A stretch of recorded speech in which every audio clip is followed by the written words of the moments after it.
Max Verstappen was barely shown after he got into the lead because he was just away. He was on his own. What separates Red Bull's DRS from what you've been able to see from your conversations on the ground with different people? Is there something that you can point to? There's no opening in any of those top 5 teams. So he does need to change his mindset if he wants to come back. McLaren's still in a bit of trouble, but he saw they had one pretty decent result and then it's like, I'm going to challenge everyone. Everybody. Come at me.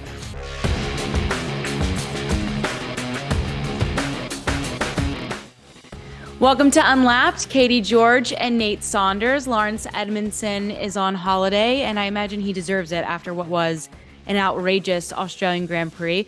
Luckily for us, the mega famous F1 journalist and broadcaster Chris Medland has agreed to join us. And if you're thinking, I recognize that name. Who? Chris is the guy who goaded Haas team boss Gunther Steiner into saying he'd the whole paddock. Allegedly. Chris, it's so good to see you. Can you confirm or deny he said the F word, or did he actually say hugged? I was certain he said the F word, but he insists he said hugged. And I kind of have to start to side with Gunther a bit because the way he reacted and was like frowning at me. That's why I went back over to kind of verify it afterwards. He was clearly like just didn't know what I was on about, which is normal anyway, as people find out as this pod goes on.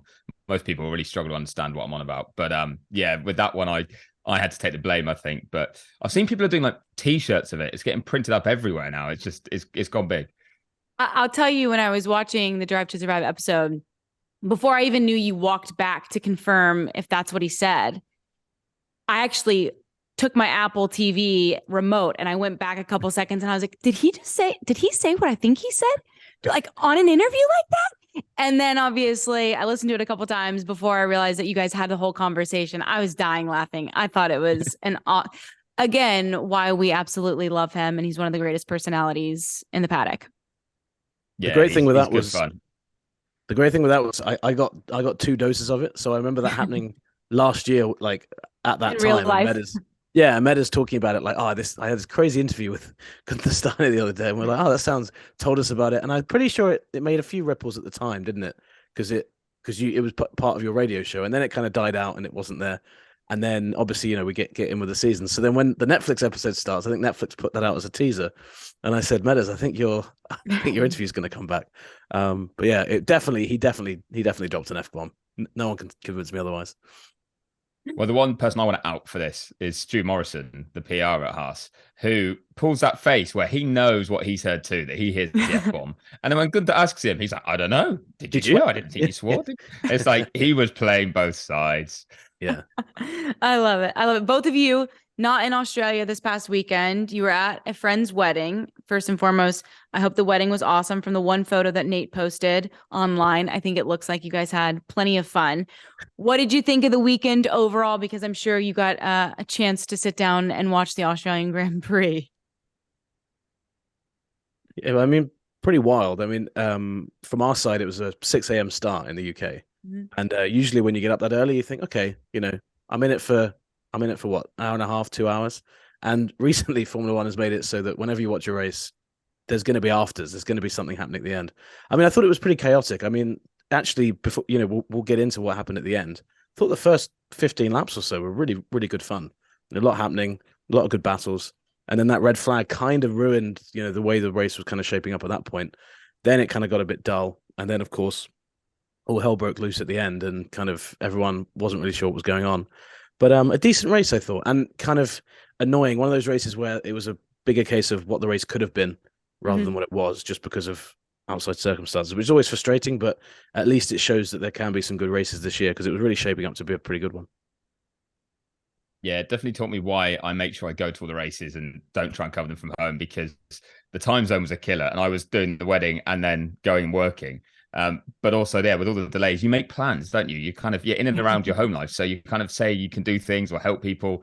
And in your mind, you can, and you just can't. And Formula One won't let you. So yeah, I was meant to head out on Sunday morning. And thanks to that red flag and waiting so long late on, which I know, yeah, you said we'll get into, but delaying the finish, I was sat there being like, I've got places to be. I have to out myself slightly here as not doing as much work as Medas, and by not as much work as, sorry for everyone listening, I call Chris Medland Medas because I've known him for so long. Little name drop there for everybody listening. But Meadows was actually working the week despite being at the wedding. So he had his laptop, he had his work stuff in Bath in the UK where we went for our friend's wedding. I was completely off, so I was sleeping in until the Sunday when I just woke up and watched the race. But Meadows was doing, he went to the wedding and had a fairly civilized finish because he said, "Well, I've got to go and watch qualifying tomorrow." Whereas I was like, "None of that for me. I'll see the result in the morning, mate. It'll be fine." So it was a very, very different experience the two of us had. But yeah, I thought he deserved some credit for that because we even had a brunch on Saturday morning post wedding, and Meadows was there with his laptop doing work. That's commitment. So, yeah, I was super impressed. I mean, Respect. I was both super ashamed at myself, but also super impressed at the effort. So, but I thought that deserves some kudos. Speaking of the time change, I was in Houston this past weekend for XFL. Neither of you probably know what that is, which is perfectly fine. Oh, it's But the Houston- Rocks, It's American it's the football. Rocks Football League. There you right? go. Okay, fair enough. Yeah. But Houston was also the site of the Final Four for college basketball. So on Saturday night, I ended up getting a last minute ticket. And so I went to both games, which were awesome. But it took us as a group so long to get an Uber from NRG Stadium to get back to our hotel. So I walked into my hotel right at midnight, which is when in Central Time Zone, the race was actually starting. So I turned it on because I thought, oh, I'll be in bed well before and I'll just catch it, the replay in the morning on ESPN. Well, I turned it on and the race was starting and I was like, oh, I got to watch like as much as I can. Well, then we hit the red flag early on and I was like, oh, I don't know. Like, I think I have to go to bed. And I'm so bummed that I went to bed because what ensued obviously after nobody could have predicted. But we're going to get into the Australian Grand Prix. You guys can cry me a river. I was up till 4 o'clock in the morning watching that race. It was brutal. It is brutal, but that's commitment from you too. So I respect that you stuck with it. I clearly did not. And we're going to get to all the different scenarios and what played out. But first, just let's hit a couple bits of news. Nate, you have on ESPN.com an interesting article based on the comments that George Russell has made after the Australian Grand Prix.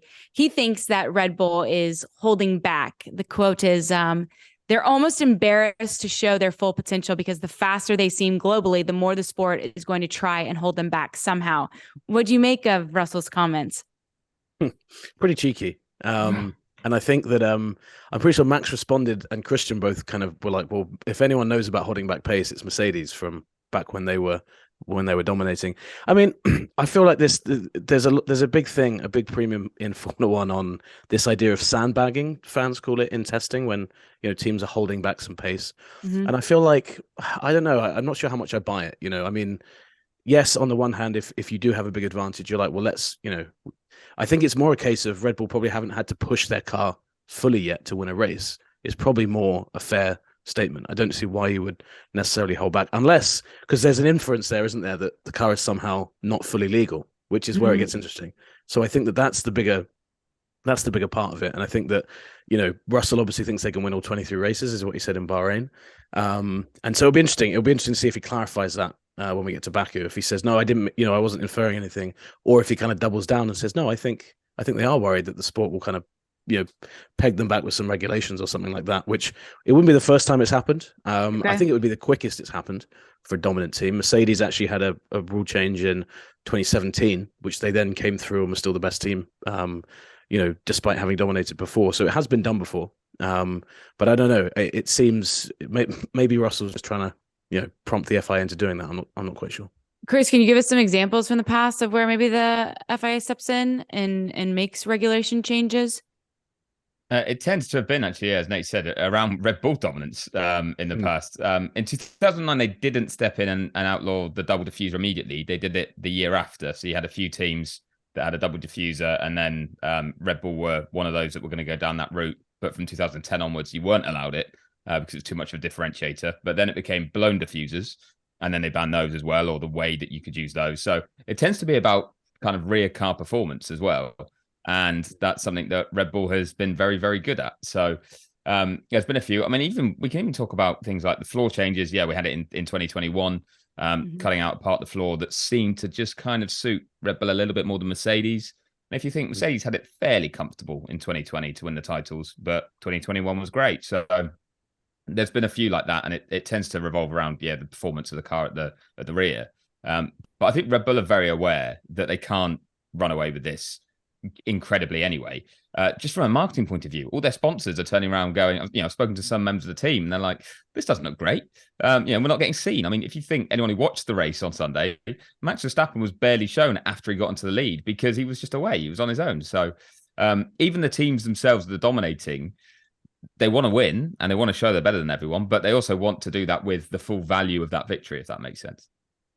The DRS situation seems so superior than other teams. And obviously that's been mentioned on the broadcast. And I think Ted Kravitz called it super duper DRS.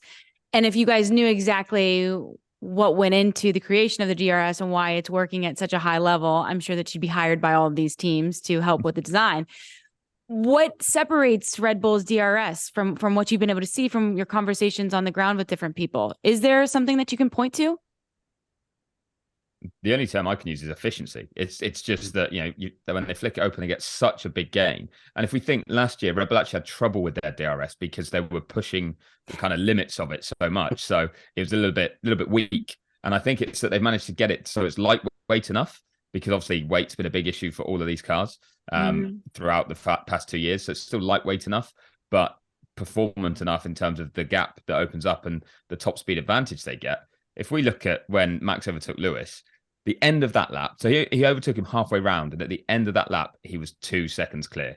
It was remarkable, but that's crazy. Partly because he got a second hit of DRS when he was already in front, and he pulled out a huge advantage with that. So, it's impressive. I mean, DRS is legal as a concept, and is maybe an area that I don't think all teams have really fully exploited in the past. It's kind of had some work on it, but maybe not been a key battleground as it now could become a bit more. One of my favorite conversations, if you will, on the radio comms was last year. Which race was it when essentially Max was saying his DRS didn't work and they're like, are you double punching it? And they just went back and forth, like, are you double punching the button? And he's like screaming at his engineer. I just thought that conversation was hilarious and very entertaining as a fan to watch. Yeah, I think it was Bahrain last year. It was pretty early on, wasn't it? And Max just had a complete meltdown. He did.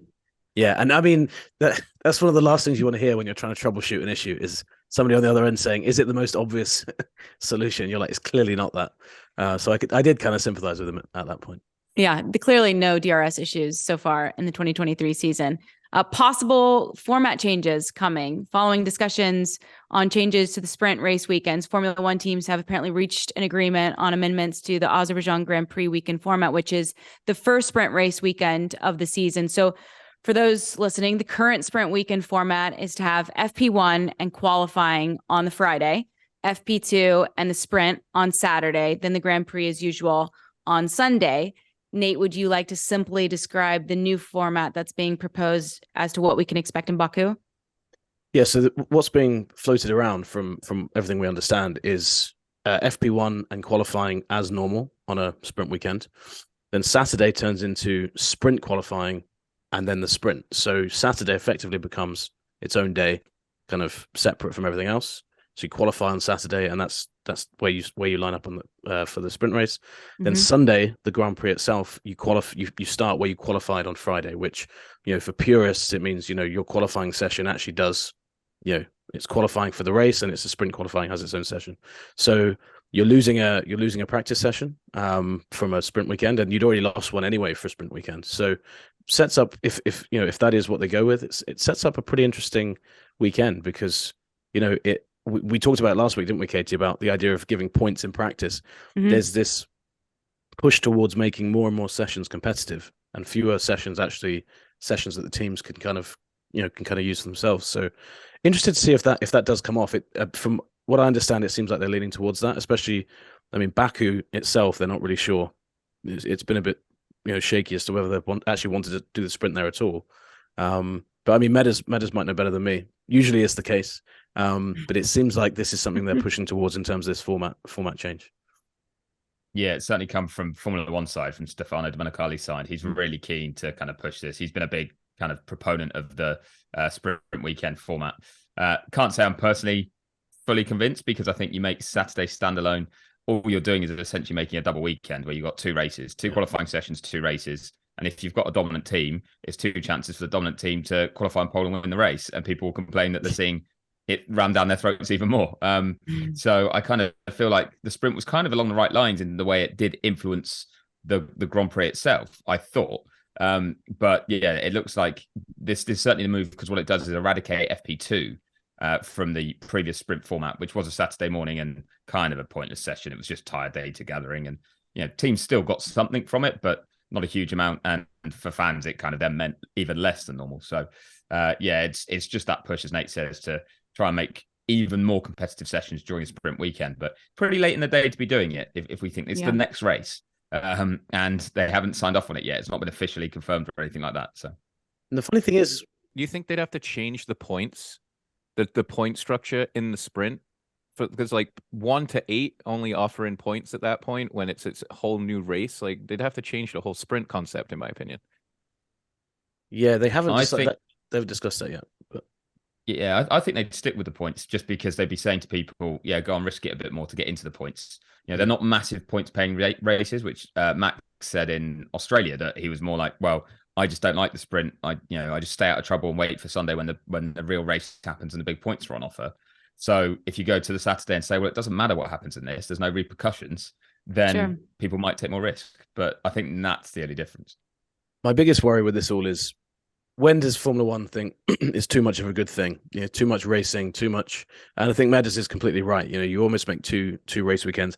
And if you think about it as well, like the best season we saw recently was 2021. Was Max and Lewis. And if you'd added, say, 8 more sprint races through that, I don't think it goes to the end of the season. I just think the way the season ebbed and flowed, it was quite lucky we got to the end of the season like we did. But yeah, it just, I don't know. It's hard to get excited. I mean, Baku's a great circuit for a sprint, but if you've already seen it on Saturday, you've seen carnage and stuff, then you tune in on Sunday again. You're like, wow, okay, I've been watching a lot of this recently. Like it gets oversaturation. Yeah, especially like Meta said, if one guy's winning. I mean, the Red Bull sponsors in Baku, they're going to be furious, aren't they? They're not going to see any of that car.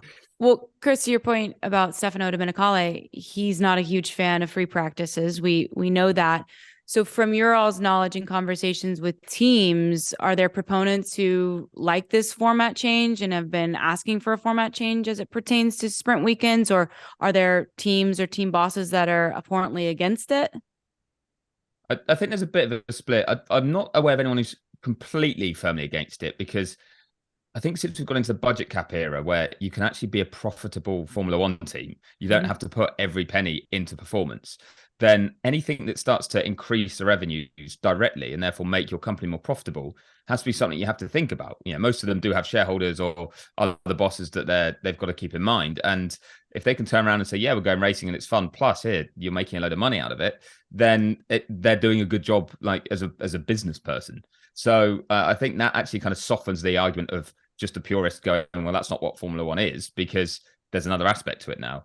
But I think there were a few that kind of thought, well, the way that FP2 can be a bit dull, the way that we don't want to risk anything in the sprint because the main race is on Sunday and we don't want to, spin out or get some damage in the sprint and end up at the back and have to start at the back on Sunday. So there was a few more that said, yeah, we're more likely to take that race seriously if it doesn't have repercussions for Sunday. But it's quite interesting, because if we go back, I don't know, 3-4 years, people were so against 2 races over a weekend within Formula One. They were like, no chance, really don't want to do that. And to call it sprint qualifying was a way of kind of getting a race that wasn't a race, and it had to had to influence what happened on the Sunday. So it's just like baby steps towards that sort of thing, which I kind of fair play to Domenicali for managing to pull that off. So at the same time, we're meant to have a shorter race weekend, which we don't have anymore, but we do have more races. Like, they've been very good at expanding the sports weekend and calendar by just slowly feeding it through to the teams, and then eventually they agree. He's a PR master, Stefano, for that. I agree with you. And I think F1 has actually, and this was pre-Stefano as well, they've done the same with the calendar. It used to be 18 races, can't imagine more than that. And I was like, well, let's just do a 19th one. And then you get the 19th one. And then it's like, well, and then you get 20th. And before you know it, this year was meant to be, 24? So, and that's happened in the space of 4 or 5 years. So you can see how, over the short term, you think, oh, it's not a big change. But you look 5, 6, 7 years down the line, is half the calendar going to be a sprint weekend? Is every weekend just going to be, right, there's a sprint every weekend, just deal with it, because at the moment that seems like a crazy suggestion. But like Meta said, this whole concept was completely foreign a few years ago.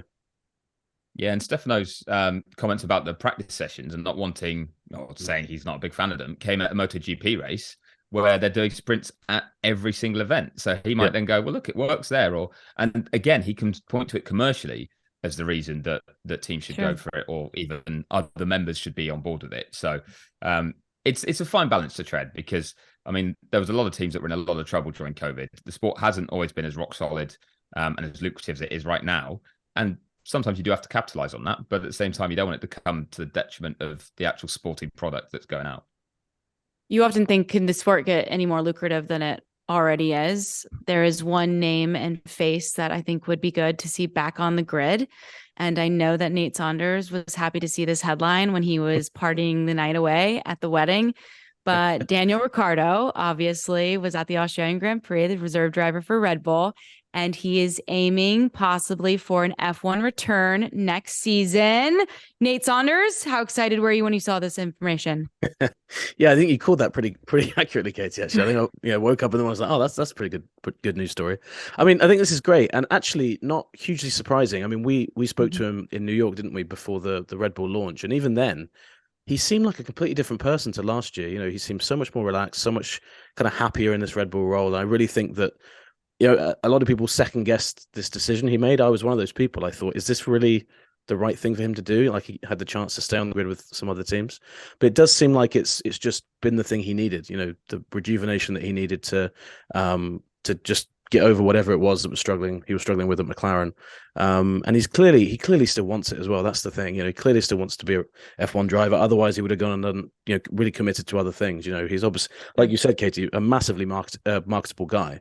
Could have gone and done a bunch of things. If he didn't want to race, he could have gone to other racing series and probably been paid quite a lot of money to do that. But he hasn't done that. So the desire's clearly still there. I think the really fascinating question now is, where does he end up? Because I know everybody looks at Perez and thinks, well, Perez's seat is, you know, maybe not the safest seat in Formula One. But I think that becomes an interesting talking point for us through the year, because the reason that Ricciardo did this year out was because he didn't just want to become another driver racing, you know, in the midfield or at the back. He wanted a car that he could win races in. And he said, if I don't get that, there's no point in me racing. So you would assume that mindset is still the same now. So, you know, that becomes an interesting thing. But yeah, as a news story, it's awesome. I hope he does come back, because I think the grid, you know, I mean, the F1's been good so far this year, but you can tell that he's not been around. You know, there's sure. You know, someone at McLaren said they have a Ricciardo-shaped hole this year in their kind of marketing kind of approach, which I thought was quite interesting. And I think F1 generally kind of has that as well. Yeah, the grid's better for it when he's certainly involved because of the personality. And to your point, he has said he wants to be on a team near the front, challenging for wins. No surprise there. I think every driver would tell you that. That's what they hope and dream for. This year, though, has shown that there's multiple cars, though, and multiple teams that can put you in winnable situations. I think more so than we've seen in the immediate past, just based on, I mean, Alpine, before the absolute blunder of the third red flag, they were in great position, as was Aston Martin. And so there's more options. I guess, Chris, realistically, what could we maybe expect? Where could we expect Daniel to maybe fall? Yeah, it was funny because I was looking at exactly that part of the quotes that you mentioned. I think it was Lawrence Evanson, to give him the kudos while he's out riding his bike, that was at the event where Daniel said this. And I was reading up on it and thought, oh, great, he wants to come back. And I went, oh, well, nothing's really changed, because he's saying, well, I want to come back, but only if I can get a front running seat, like he said last year. And then he's like, well, I'm not going to come back just for any old seat. But as you said, you've kind of got to split. Essentially, the only race winning seat is the Red Bull right now. I mean, I don't think they'll win every race this season, but yeah, that's the dominant car. So then you've got that bracket behind, as you say, with Mercedes, Ferrari, Alpine, and Aston Martin. Can't see an opening at Aston Martin. They're not going to get rid of Lance Stroll, who's doing a good job. Certainly not getting rid of Fernando Alonso. And then Alpine turned him down last year, and I'm pretty sure with both drivers on the contract, won't change that approach for next year. So with assuming Lewis stays at Mercedes, which I do expect to happen, there's no opening in any of those top 5 teams. So he does need to change his mindset if he wants to come back. Then he's looking at teams like, you know, he's not going to go to AlphaTauri, really, is he? Go to the junior Red Bull team. So rule them out. There's only 4 left. Haas and Williams are the 2 he turned down last year. McLaren aren't going to take him back over Norris and Piastri, with Piastri doing a good job. So really, I can see Alfa Romeo with Guan Yu Zhou being the one that maybe is on rocky ground, just based on them not thinking commercially he's actually bringing in the money. But he's A, performed pretty solidly, and B, the former McLaren team principal Andreas Siedel's there, so probably doesn't want to re-sign the guy that he fired less than 12 months ago. So I've genuinely struggled to see where Daniel actually does fit in if he doesn't go, actually, I'm willing to talk to Haas or Williams. That might pretty comprehensive. Because I think Nate's right. Yeah. Say again. I said it's a pretty comprehensive shutdown. I think you're right, but it is comprehensive. Yeah. Yeah, I think. But Nate's right that there's been a shift in the sense that I got the impression he was happy to kind of start doing the things that were going to come after F1 now and prep for his post F1 career and retire essentially. When I spoke to him in New York, I felt like he was ready for the time off, and if it meant it was forever, he was okay with that. It sounds like now he's not okay with it. So that's at least a step in the right direction. Give it a few more months and he may well be going, you know what, I'll take any seat, because they're all good seats as well. There's no team off the back. Everyone can give you a car that will race with another car. I would agree with that. He seemed at peace in New York, and I would have thought maybe we would have seen a shift into television. Like, that makes the most sense, I feel like, with his personality that we've mentioned. He has said his kind of habits as of late have him pointing towards a return to F1. I don't exactly know what that means, but obviously what he's doing, he feels like he's gearing back up for a return. Maybe he needs to lower his price. We know obviously the price was mentioned of what he was expecting for Haas to pick him up, and I'm sure that they did not meet in the middle, or else he'd still be on the grid. But maybe he just needs to kind of realign the expectation of what it's going to take to get him back into a seat, and then maybe we do see him. Yeah, and I think the TV argument, the TV side of it is interesting, because I think there's been a conscious effort on Ricciardo's behalf to not actually end up doing too much TV, because I think that there's the feeling of if you end up doing TV, if you become a pundit, you're basically saying, I'm now a pundit, I'm not a racing driver. So I think it's a really good observation. I think he's done that intentionally. You know, he's like, because I know there's been offers from different companies. Sure. I think he'll be doing different things in that kind of role of like, hey, I'm just here as a guest. I'm not a pundit. I'm a guest. I'm a Formula One driver still. I'm just a third driver. So I think he's done that quite well. But yeah, you're right. And that we joked with Meadows about the Steiner quote at the start of the episode. That was another great Steiner quote, wasn't it, from Netflix? Was he said, I can't afford Ricciardo. He wants too much effing money. So he said the same thing. So I think you're right.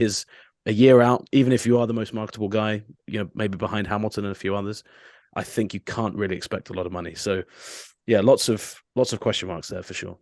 Steiner did actually say as well on Friday that he thought every team boss would want to talk to Daniel if Daniel says he wants to come back, and that he'd be willing to talk to him, but he kind of prioritizes his current drivers. But to be that open about it just 3 races into the season, I was actually quite surprised, because last year Gunther was much more like, well, he was trying to play it coy in the media. He was kind of like, well, maybe we don't want him. Like, it's just because we've got a vacancy doesn't mean we want to take the guy. Whereas this time he was like, yeah, I'll speak to him. And Gunther's usually quite coy anyway, isn't he? He's usually like, a decision will be made when it's made, and you guys will know when it's made, and it's always like a long back and forth. So for him to be that candid about it is quite interesting. Yeah, it is. Well, obviously we will have all the updates as they come, if they come, as it pertains to Daniel Ricciardo and his future, because he is a friend of the show. Also a friend of the show, Mr. Zach Brown has made some laughable headlines, I think is fair to say. He has challenged Toto Wolff to a boxing match in Las Vegas ahead of the inaugural Grand Prix this year. Say that again? Punchy headlines. Punchy. You should host. I missed it. A good pun right there, sitting right in front of me. Do we think that Zach Brown could hang around and hold his own in a ring alongside Toto Wolff? I think, as someone who's done one fight, I did a charity boxing fight when I was 26. Okay, and good to know. I fought someone that was much taller than me. He can't expect to win. I won my fight, but that's different. It's different. Yeah, I was going to say, I was there. I was supporting Nate, and he won it. But I wasn't fighting Toto. Better than Zach Brown. I wasn't fighting Toto Wolff, is my point. Wolff's got big arm reach. I mean, I'd love to see it. I think they could actually make quite a good event out of that. But from the sounds of it, Zach said he spoke to Toto about it, and Toto was like, "Yeah, we'll see." I did think it was kind of funny. I mean, Brown was clearly in a great mood after that race, because he went he went to Sky and was like, because he also challenged Christian Horner to some kind of race at Silverstone. Those guys raced in junior categories in the 90s. So clearly, McLaren's still in a bit of trouble, but he saw they had one pretty decent result, and then it's like, I'm gonna challenge everyone. Everybody. Things. Come at me. So I thought it was quite fun. And it seems like he's doing it from a place of, I assume he'll want to raise some money for it, or turn it into some kind of spectacle like that. So I don't know, it would be fun, and it's the kind of thing that ahead of I don't know if they could do it a couple of days before Vegas. If a team says our team boss isn't here because he actually got knocked out yesterday by another team boss. I'm not sure how that would go down, but it would be fun. I'm not sure it'll come off, but yeah, we'll see. I mean, were you delivering body shots? Is that how you won your fight?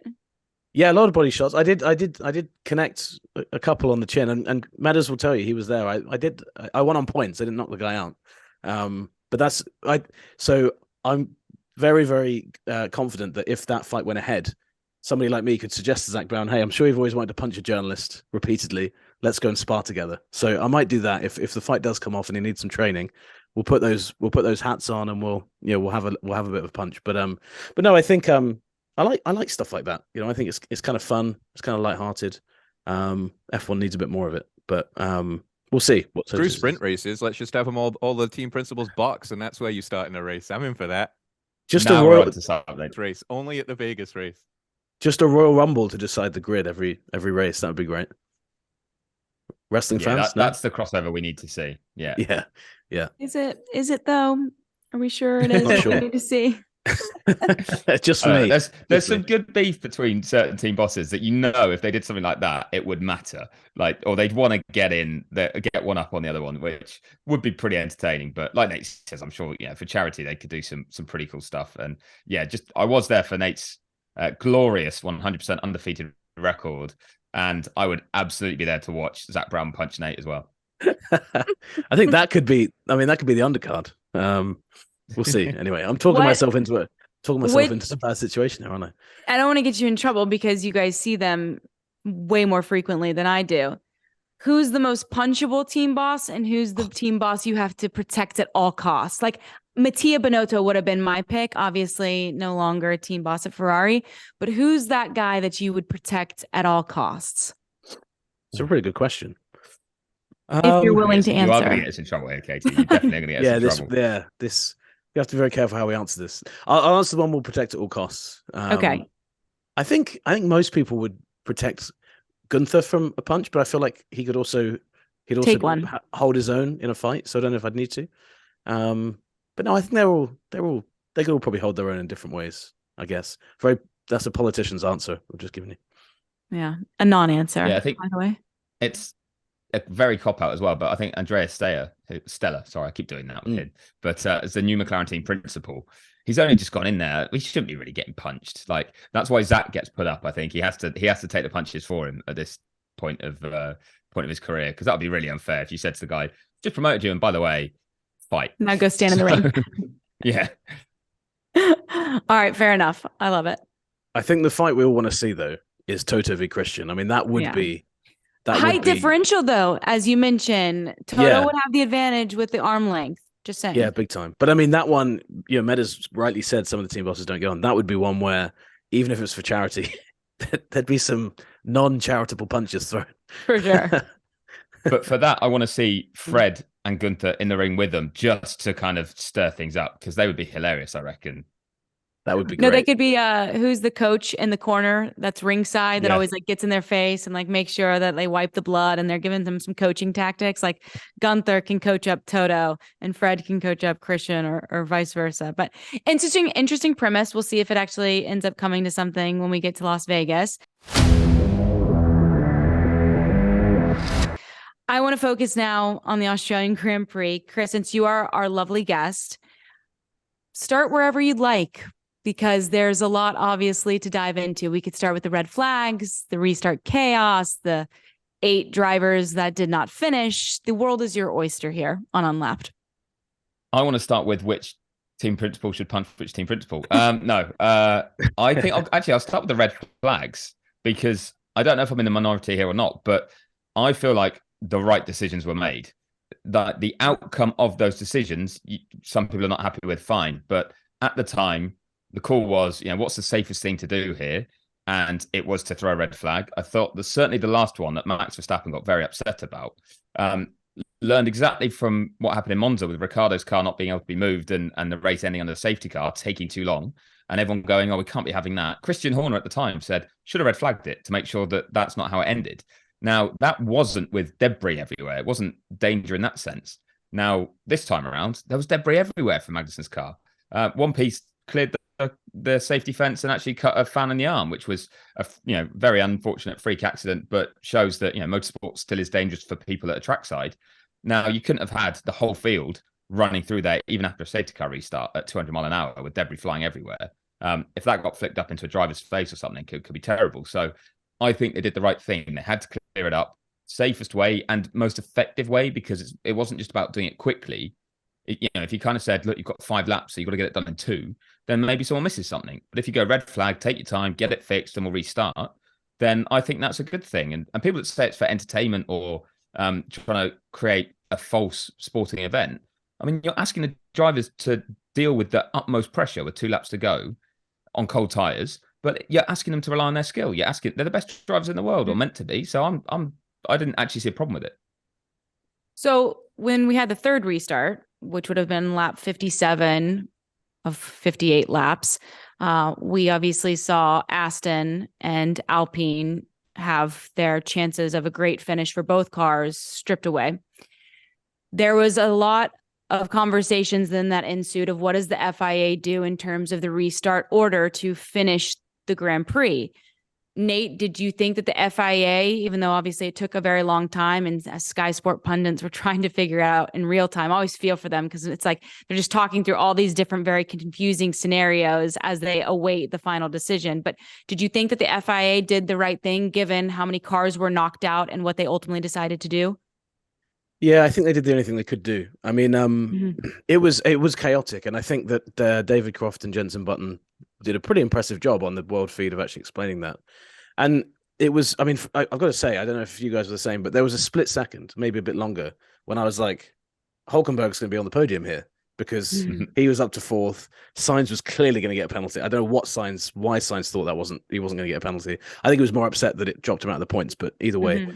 But I was like, this is going to be, and then when they said, oh, he's going to move back, I was like, oh, that's so unlucky.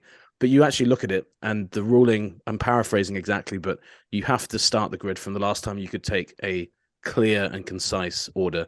And obviously you can either do that on the grid or you can do that when they all cross the timing beam at the first sector. They didn't do the second one before the red flag hit. So I think it made sense. It was confusing. And I think one thing Formula One needs to look at is how that's communicated to fans, both watching and, who are at the track. Because if you're watching a feed of the race and you're listening to commentators not really sure how that's going to play out, it's not the best experience. But it was within the rules. The rules were, we've given the FIA quite a hard time, I guess for a few years now in Formula One. But the FIA did a pretty good job here of just hitting the beats when they needed to. They followed the letter of the law when they should have done. And yeah, I think ultimately it was more the communication of it and how it looked, the presentation that was just a bit messy, a bit chaotic. I mean, it's never nice to see a race finish it like that one did, but it was Lawrence Edmondson. I don't know why I said Lawrence Edmondson, like you guys don't know who he is. You guys don't know. Lawrence wrote Lawrence wrote that actually the key thing that actually meant the race ended under safety car was just pure mathematics. They ran out of laps and they had to do a restart. And it's like, if you're not going to have rules where you add laps because these cars are very closely monitoring their fuel, stuff like that. So there was nothing they could do. And yeah, I think it just shows you that is an outcome that can happen, and it's not going to happen every race. It was a pretty free, but the first race ever, I think, in Formula One that's had 3 red flags as well. So showed you it was a pretty unique set of circumstances to get there in the first place. And a few people, I think, said about the lap to the finish and being like, well, why don't you just call it? You're just going to roll over on the safety car. Why don't you just end it there? But you've got to, the Grand Prix is a certain distance and the cars are meant to cover a certain distance. Now, Hulkenberg nearly conked out on that lap behind the safety car. He had a problem and that's why he had to stop straight after the finish line. So it proves that if your car isn't reliable enough, And even behind safety car, you retire. That's going to promote someone else. So you still got to get there. It was a bit dull waiting for that to happen and then watching that happen. But it would have been better if they more quickly got to, right, here's the order and let's get round. But I think actually they were still doing the right thing. It's not like you don't call any other sporting event off with 5 minutes to go, really, do you? And go, well, it's kind of over. We know how it's going to finish, so we'll just call it there. Very good point. It's like when quarterbacks take a knee at the end of a game. You don't have NFL fans saying, we need to scrap that so that the race. It's like, no, that's just how I mean, in that case, it's because they're so far ahead, right? But it's also, it's not like the NFL steps in and says, no, we're now gonna. The clock still expires. Yeah, exactly. You've still got to see the game out to the finish. You can't just finish it before it's done. So I think it just is more magnified in F1 because it's so rare to see that happen. I'm glad you brought up the NFL. I want to ask you guys this. I mentioned that I was in Houston covering the XFL, which is essentially a spring football season that they're hoping could become AAA baseball or the G League for the NBA, a feeder system for guys to make it back into the NFL or get their first opportunity to make a roster. So they try a bunch of different rules and they give you a lot of access. They try things to see what could possibly stick for the NFL, to see if the NFL will adopt any of these rules moving forward. One thing in my time covering the XFL this season that has been so apparent and awesome is Dean Blandino, who's the head official, who's reviewing all of the plays. He is mic'd up and has a camera on him in rules control, basically like race control, right? And so anytime there's a reviewable play or a ref or official on the field has a question, they're communicating with him up in the booth. All of that is accessible and you get to hear it, him going through replays, what he's looking for, what the ruling actually is, why he doesn't see certain contact or holds, why he allows a play to stand. I find it so fascinating and transparent, which is what I think NFL fans really hope for. And it's something that they hope maybe the NFL and league will adopt in the future. Do you think that F1 could benefit from those kind of conversations that's happening in race control? Do you think that they would ever be willing to open up their own people to that kind of scenario where, yeah, like if you make the wrong decision, obviously you're going to be nailed to a cross. But at the same time, I think a lot of people walk away from the sporting event saying, wow, I feel good about now knowing his process and how he got to that conclusion. Absolutely. I think one of the things that I feel that the FIA need to just commit to sometimes is go with the decision and go with it quickly. And that's it. Because whether you do it quickly or you do it 5 hours after the race, you're never keeping everyone happy. You need clarity and you need to get it done. And yeah, the more you can explain about why you came to that decision, the more people will at least understand your thinking, even if they still disagree. And that's something we have on a number of sports here too. With a lot of rugby, you get the refs mic'd up and you get to hear them talking to the fourth official, or the TV official when they want to go through replays of things. Same with cricket. When they want to review things, you get the ability for a team to actually challenge a decision and say, we think you got that wrong. And you hear that discussion go on. So I think, yeah, that Formula One could definitely learn from that. And they're getting closer to having the technology to do it because they have this remote operation center in Geneva. So they have a room with more stuff, with more people that they could mic up or have a feed where you've got someone's decision-making being explained, which I think would certainly help, especially because I think that would allow them then to make decisions more quickly, even though, like you say, no one's ever going to be delighted with every single decision, but you kind of then get the understanding of how they got there. Problem is, we've kind of seen a bit of that before with 21, with the team managers talking to the race director. So I think there definitely is a way to do it, but I think Formula One would have to make sure they're not doing it for the spectacle. I think Meadows is completely right. You can do it, and it's been done in a lot of sports. I think Formula One's issue with it was like, this will be super entertaining. We'll hear all this stuff. It's like, take entertainment out of it. It's about conveying what's happening to the fan. And just on what Meadows said about other sports as well, I always find that when you can hear what the official is saying, it adds to your respect for them because you understand the process they're going through. You understand, the amount of pressure they're under to do that.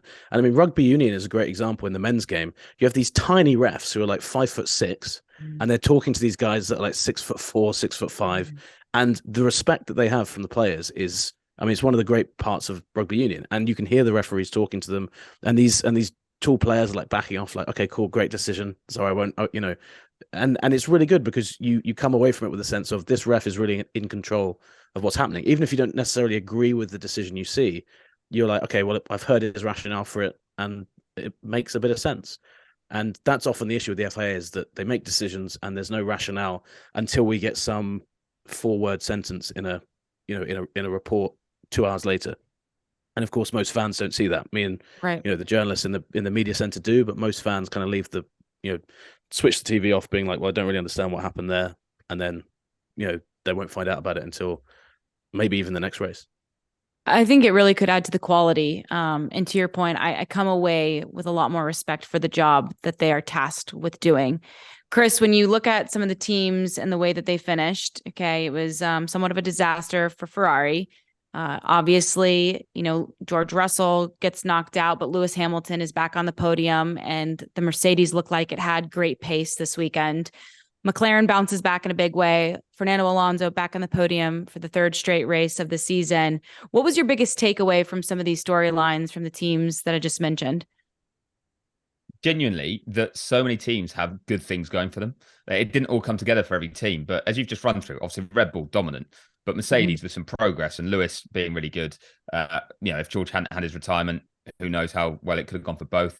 But Alonso being on the podium again and Stroll backing him up, so that Aston being quick on every circuit. Don't forget Sainz was in the mix for the podium before that. He'd actually had a strong weekend, got the better of Leclerc. So 2 drivers there that, when Leclerc's actually dropping the ball a bit for Ferrari, Sainz was filling in until he got his penalty. So again, driver error, but a bit of performance that was okay in the car. Alpine looked much better. Pierre Gasly as well, in that fight too with Sainz. So, okay, ended on a really sour note, but good signs from them. Haas obviously took advantage, and Hulkenberg was having a great race even before the chaos. Same with Norris. So you start listing basically every team. I guess Alfa Romeo didn't really have a lot going for them. AlphaTauri neither. But I mean, Yuki finally picked up a point, and he's deserved that because he's been so close for 3 races in a row. But I think it actually still showed, as much as we will focus on Red Bull's dominance and the gap that they've got over everybody else, that is by far the biggest gap compared to all of the other gaps in the field. Everyone else is really closely matched, and they all then have something to fight for or target or aim for. And I think it's kind of ramping up the pressure, because Ferrari can't cruise around as definitely the 3rd quickest team. They've got Aston and Alpine nipping at their heels and Mercedes ahead of them. It's kind of just ramping everything up a little bit, and then that leads to mistakes and errors and aggressive racing. And I thought some of it was great. So yeah, there was a lot that was a little bit disappointing about the way the race finished, but yeah, there was plenty that was exciting in there. I think Aston obviously have stolen all the headlines this year for bridging that gap between the midfield and the top 3, but I think that they've just kind of bolted early. I think that Alpine and McLaren look like they're on the right track to getting back up there. I think it's going to take McLaren a bit more time maybe to get there, but they've got so many things coming online this year, especially that wind tunnel. So you get the feeling that there is this convergence. We always think about this, will the cost cap converge all the teams together? It feels like it's somewhere there. The issue is, and this was also the issue when Mercedes were dominating, was that you felt that this was always happening. The issue was Mercedes was always just that step ahead of everyone. So if Red Bull do get kind of pulled back a little bit, maybe this wind tunnel penalty brings them back, I think we've actually got a really good field shaping up behind them. And obviously these cars are all a baseline for next year as well. So it suggests that if this year is a bit one-sided and we don't see the championship fight we expected, then maybe next year there's some teams kind of clipping at the heels there. I was so gutted by Alpine, because I thought that drive from Gasly had been really, really good. Beautiful. He stood out for me all weekend, and it was pretty unlucky that that he went off on cold tires, and then for him to come across the track kind of slow. And I think he said he was looking at his left mirror and Ocon was his right. When I saw them collide, I was like, oh my word, is this the beginning of the end for their their kind of new bromance that they've tried, they've been very keen to show everyone. It doesn't seem like it's done anything. It seems like they were just like, look, it happened in the race. It was, whatever. But yeah, I think Alpine looked pretty strong, which I'm surprised about. Yeah, Williams as well, I felt bad for, with Albon's crash. He was up in the top 6 at that point. He looked great all weekend. Sargent had a bit of an off weekend, but first time at that circuit, and it is a tricky one. So I think that just showed again the quality of Albon, but where he was at, what result could have come his way without that accident as well. But again, that's the plus, is the pace and the performance that was there for even Williams. They just didn't take advantage. Yeah, Albon looks great this year, and I think we've spoken about it before in this pod, but the quality of the grid this year is just unbelievable. I think it's Mhm. it's got to be as good as it's ever been in Formula One. So I think we're seeing that. Couple weekends off now because the Chinese Grand Prix obviously has been canceled. As journalists, do you appreciate the time off? Is it like, well, we didn't need it this early because we just got going? Like, it feels like from all the comments that we've read from drivers, they would obviously prefer to keep racing. You know, they don't like this big gap because obviously you want to get back out there, right the wrongs that we obviously saw for so many, 8 drivers not finishing, and obviously capitalizing on momentum that you possibly made on the weekend. Well, Meadows has already made plans for us all next weekend, so we've already got a whole weekend planned out when we would have been in China. So, but I think it's nice. I mean, you know, we all love the reason we do the job we do is because we love Formula One. But when you're on the road a lot, it is rare to have. I mean, other than August in the season, you don't get 3 weekends, you know, back to back off, and it does when you have them off, you're saying like, wow, this is actually nice to have 3 clear weeks. And the great thing, and I always say this about the length of the calendar, the great thing about having 3 weeks off is how excited we're going to be when we get back to Baku, because we won't have raced for 3 weeks. We'll suddenly be like, oh, great, like this is fantastic. I really don't. And look, I don't want to knock new fans for their enthusiasm, and it's not just new fans, but you see a lot of people that kind of like, oh my god, like there's 2 weeks now until the race. What am I going to do? And I just think, you know, surely that's a good thing. You know, you can take some time to not watch it, and so I think from that point of view, it makes it better. But yeah, it's definitely not a bad thing from a professional standpoint to have some time off. And I think mechanics and engineers, guys that aren't maybe being paid the money that drivers and, you know, the top members of the team are being paid, they definitely appreciate it because it's really rare time to spend with family. Now, Chris, when Nate says time off, I was going to say that that's one of those where it's not that we're not working; it's just that we're not traveling. Yeah. So, it's kind of the weekends you tend to get back, but it actually makes that part harder. Like the bits in between, when there's no new content from races coming out, you've got to dig a little deeper or chase things more. And I've got a few trips that I've got to do next week to go and do some interviews and things, because you've got to go and generate your own content, and then you're at the kind of whim of the teams if they want to do it, or the drivers or the team bosses. So and the bit that maybe sticks for me is that knowing what the end of the season will be like, how hectic it will be, how many races we're cramming in across continents, certainly after the European summer. It feels like, could we not have just managed to find a way of moving one of the races into this gap just to make it a bit more calm? But I mean, with a bit of luck, we'll get some more competitive racing as the season goes on. So then that momentum will keep people energized. One of my favorite segments that we do on Unlapped, Chris, is the doghouse, where you can put a driver, team boss, or entire team for that matter. FIA obviously is up for grabs as well. You put them in the doghouse. Sometimes we have small doghouses. Sometimes we have very large doghouses, depending on the weekend. So Nate, just to get the ball rolling, to kind of set the scene for Chris, who would you put in the doghouse based on their performance or lack thereof in Australia?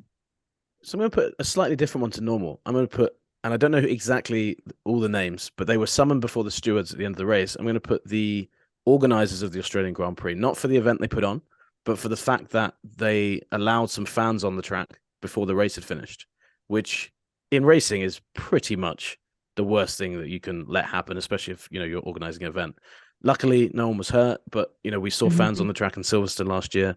So I know usually this is a more lighthearted segment, but I feel like that's a pretty big error. And actually, as Meda said earlier, there were so many good points from that race. It's actually difficult to really pinpoint one definite person to go in the doghouse. But that leads perfectly into Meadows having to do that now. So I'm curious to see who he says. I hate you, man. I'll tell you.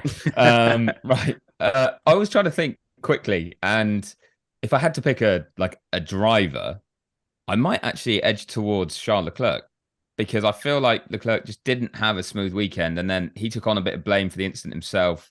And I just feel like, I don't know, his demeanor just seemed to be like he was taking some beatings. Like the way the season started, he just doesn't seem to be responding all that well to it. So I'd maybe put him in there. I guess in that sense, you could put Ferrari, but I feel like I just couldn't blame one person. But at the same time, Carlos Sainz, nearly crying when he heard about his penalty and saying it was the most unfair penalty he'd ever known in his life, I think maybe lacked a little bit of context. So I'd maybe put Carlos in there for that reason. So I'll pair them together in that sense. And it's harsh, I know. That's allowed. No, that's allowed. Ferrari drivers together. Yeah, misery loves company. So exactly.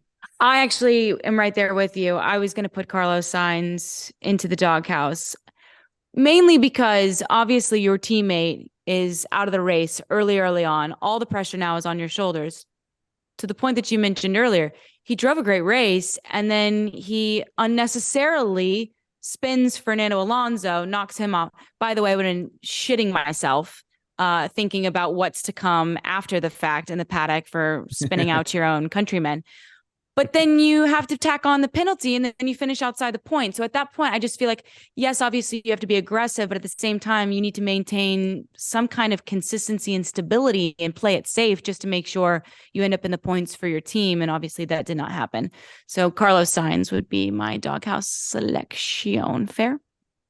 Yeah, I think so. Yeah, I think so. Like you say, the penalty he got, I think, the severity of what it ended up being was overly harsh. But if you don't want to risk that happening, don't hit another driver. Yeah, I mean, it was clearly a penalty, clear as day, So yeah, it was. And Carlos sounded like he was crying almost. I'd never heard that. I'd never heard a driver like that before. Over a 5-second penalty. I mean, Lewis, when he lost the championship in 21, wasn't that emotional about it. He was obviously emotional about it, but he wasn't outwardly emotional on his radio. So yeah, I thought that was very bizarre. So yeah, good pick. Well, it's because he knew that Katie was going to put him in the doghouse, and then so was I. So he knew what was coming. Yeah. Let this be a lesson to all of them. That's what I say. Yeah, overly emotional radio messages puts you in the doghouse. Yeah. So a couple weeks before our next round of predictions here on the show, Chris, we obviously predict our top 3 for races. Nate currently leads, but just to update everybody, Lawrence was accurate in the fact that he chose Max Verstappen to win. Got it wrong with Sergio Perez and Leclerc. Nate, you had Max, Charles, and Fernando Alonso. So 2 out of the 3. Well done. If you remember, I had Charles, Max, Alonso. What was I thinking? But 2 out of 3. So I tied you. So yeah, another tie added to the column. Okay. Yeah, so, I think Alonso's a really safe bet this year. Just keep putting him third all year, and that's guaranteed points. It seems. It is. Chris. And that Verstappen guy first, maybe. Well, yeah. Well, we don't even actually go with 1. We just kind of move on to 2 and 3 as we make our picks. Chris, as always, so good to see you. We appreciate your time, your insight, your analysis. Nate, you have to do it, so it's great to see you. Thanks for signing on. As always, remember, if you're watching on YouTube, like the video, leave us a comment, and don't forget to subscribe to ESPN for more F1 content. And if you're listening, hit us with a 5-star review wherever you get your podcast. Guys, I appreciate you both. Cheers. Thank you very much.